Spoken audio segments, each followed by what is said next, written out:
I'm Sebastian with Gardener's Yards for part 2, where we will be going over basic plant care tips for the Ficus lyrata, or the fiddle leaf fig. So when growing your fiddle leaf fig indoors, you'll want to make sure to give it as much bright indirect light as possible. So either near sliders or a big window so that your plant is exposed to as much light during the day as possible. You can also grow fiddle leaf figs outdoors. You'll want to make sure to bring them in during the cooler months, as they will not survive. But same premise, you'll want them to get as much indirect light as possible, so either on a patio or in a container, under a shaded area, or somewhere where it gets dappled light. Like with all plants, watering is very important to the fiddle leaf fig. You'll want to make sure that they are adequately watered.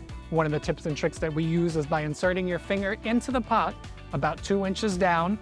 Check and see if there's any moisture. If it's too dry, you may need to water again. If you're having issues with drainage and your plant is staying too moist, you can always repot your plant with a little bit of extra bark and perlite to add some drainage. For more quick tips and tricks, check out our website, gardenersyards.com.